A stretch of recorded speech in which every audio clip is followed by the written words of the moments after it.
Let's put the financial question to the side for just a moment. We'll come back to it. Let's talk about everything else. Everything else looks pretty good. Yes, you have gone hook, line, and sinker supplying commodities to a price-insensitive Chinese market. And yes, as China breaks down, you're going to feel that. That's unavoidable. But you have far better relations with the nations of Southeast Asia, which collectively are going to pick up a lot of the pieces that the Chinese are going to drop as their industry collapses. They're not as price insensitive. It'll be slower growth, but it'll be more sustainable and more healthy moving forward. That is also a good story. I would also say there's an opportunity here for Australia to do something that it has shunned doing until now, and that's moving up the value-added scale yourself. A lot of those materials processing that the Americans are so paranoid about, guess who's got the raw materials? Guess who has some of the cheapest energy in the world? There's no reason that Australia can't play a role in upgrading the lithium and everything else that the modern world is going to need. And you also have the skill sets to do it. And you can even do it in green power in a way that we can't do it in the United States because your solar potential is so huge. So there are a number of things that suggest to me that we are looking at another couple of solid decades of growth for Australia. If you can get past that financial crisis, you've got to chew through something that's roughly 3 times as bad as what the Americans went through with subprime. And there is no way I can imagine that you're going to do that without a recession. As the world has aged demographically, capital has been available at greater volumes with greater ease at lower rates than any time in human history. And that pretty much defines the last 15, 20 years. And now the people who generated all that capital, the baby boomers as they were moving towards retirement, are moving into retirement. And so the capital costs were always going to skyrocket about right now and continue rising at least into the mid-2030s. We have 15, 20 years of incredibly cheap capital that we now have to process through. And if you look at just the raw data, the United States is probably okay. We seem to have at least learned most of the lesson from the 2008 financial crisis, but Australia hasn't. Australian credit has risen by a factor of 7 since the year 2000. In the case of India, you're talking about 14. In the case of China, you're talking 34. So the idea that we can kind of let the air out of some of these financial bubbles without them popping is probably a bit of a stretch, but the story is absolutely not going to be the same everywhere. This is weird. So I'm not a big fan of the Biden administration's economic policies writ large, but this is one where I think at least they've got the spirit right, even if they've got some of the details wrong. The Inflation Reduction Act, which is a dumb name for what it actually does, seeks to build out processing capacity for a lot of the technologies and especially a lot of the base materials that are required in order to do the green transition.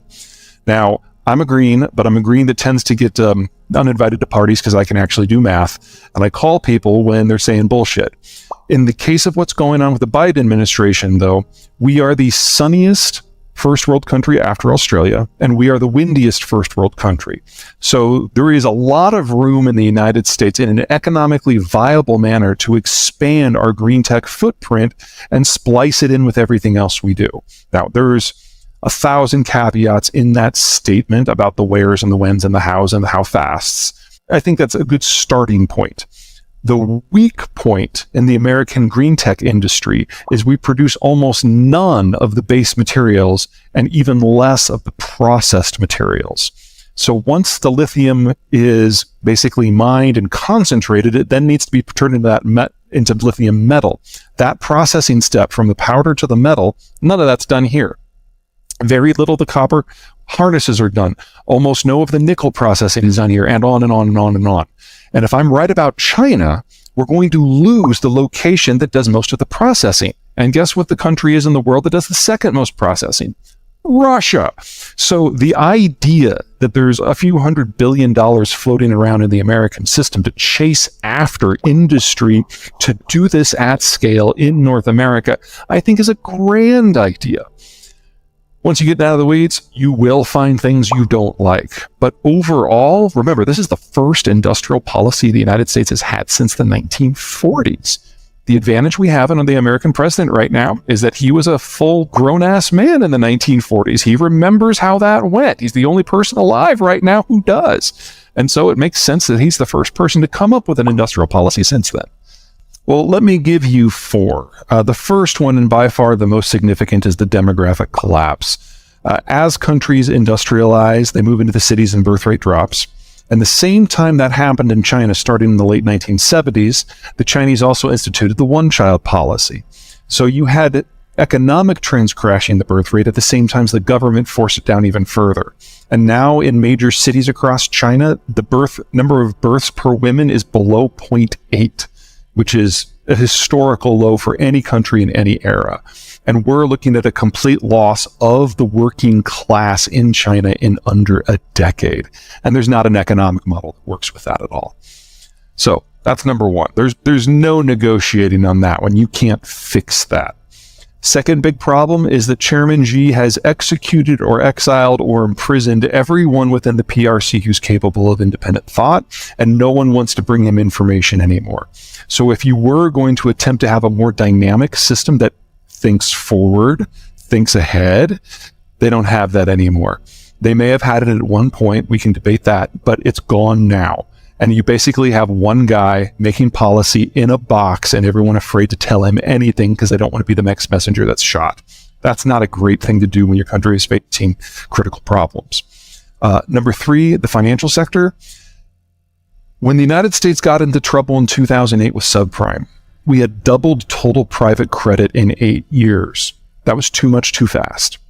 China has increased their credit by a factor of 34 in 20 years. There is no country in history that has gone up this far, this fast, ever, and survived doing 1/3 of that volume. So you want to talk about a financial crisis, it will be centered in the People's Republic, and the economic sector that is most exposed in China is agriculture. So not only do you have an industrial bust to go with the financial bust, you might even have famine. And that brings us to the fourth thing. China imports 3/4 of their energy. 3/4 of that comes from the Persian Gulf or further beyond.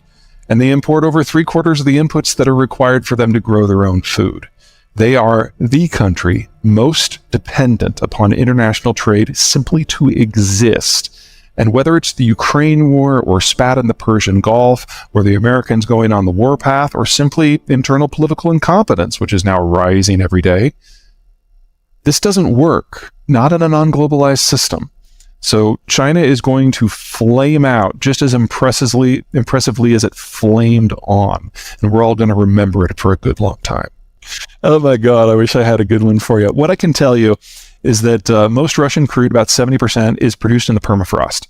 And because the Russian demographic is terminal, and because the Russian educational system collapsed 30 years ago, there's only a very small cadre of skilled workers that are actually trained up to do the work in the permafrost. And they're on average in their late 50s now. So there's not a lot of them. They're literally dying out. And without Western tech and above all else, Western workers, the ability of the Russians to keep this stuff flowing is very much called into question. And that's before you consider war, sanctions, or boycotts, all of which are having their own impact. So we need to plan for a not too distant future when Russian crude exports just aren't there.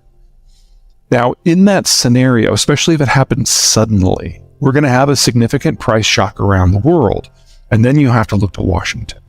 Because in Washington, the American president has the authority to end oil exports with the stroke of a pen. It doesn't have to go to Congress. That authority was already granted back in 2015.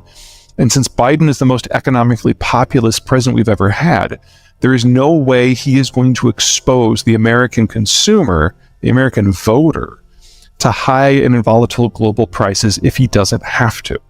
So the question just isn't when will the Russian stuff go offline. It's how much American stuff goes on offline with it. And if the world loses American and Russian crude at the same time, you're probably looking at crude prices never dropping below 150 again. And you're probably looking at a captured price in North America where they never rise above 70 again. Probably. There's a lot of ifs and statements linked to that prediction. Well, again, green that can do math. And as a rule, I would say most EVs don't make it.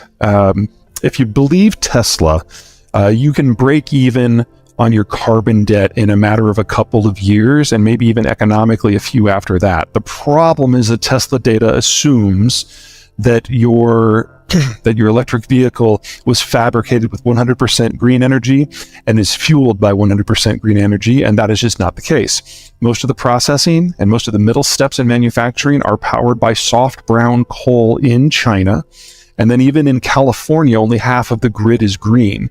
And then, of course, and this might be a shock to some people, people are relying more on solar than wind in most places. But there has never been a day where the wind shines at night, which is when most people are going to be recharging their cars. So even if you've got a reasonably clean grid, you're still probably charging your car with fossil fuel energy. So that story probably isn't there yet. The technology may evolve, and if the technology evolves, I reserve the right to change my mind. But today, no. In addition, if we're serious about doing this with the technology we have today, then the build-out needs a lot more power plants for solar and wind, a lot more transmission, a huge number of battery systems to replace all those peaker plants, in addition to electrifying transport. That means we need 3 times as much copper, 10 times as much nickel, 18 times as much graphite, 12 times as much lithium, and on and on and on. And we need it all by 2030. There has never been a decade in human history where we've been using an industrial material and we've doubled its availability in a 10-year period. And now we have to do that and more for 11 different materials? No, cannot do it. So what's going to happen this decade is there's going to be a bit of a come to Jesus moment within the green community when they realize that the dreams cannot match the realities. And that means one of 2 things will have to happen. Number 1, the dream will have to change to something that's more realistic. Or the one country with the military capacity to do it goes out and secures the sources of these materials for themselves. Because while the world couldn't do the green transition with today's tech, the United States might be able to. But that means taking all of those things off the global market. Well, I'm not a financial guy, so take that for what it is, or take what I'm about to say for what it is. We're going through quite a churn right now as the baby boomers are removed from the system. We've had an environment of extraordinarily cheap capital that has lasted an extraordinarily long time, and there's just going to be a lot of shakeout. There's no way around that. We're all going to have to get used to a new operating environment. But if you fast forward just 2 or 3 years, when the vast majority of that money is gone, anyone who still has capital to deploy in that environment will discover that there's not a lot of competition in capital holders because the next generation, Gen X, is so much smaller. So you should expect the rate of returns 3 years from now to be significantly better on average than anything we've seen in the last 20 years, which means that financial planners will actually have to do their job and have to look for things that are companies that bring value and that aren't just being manipulated by cheap capital. For the investor, this is about to get a lot easier. For the investment professional, it's about to get a lot more competitive.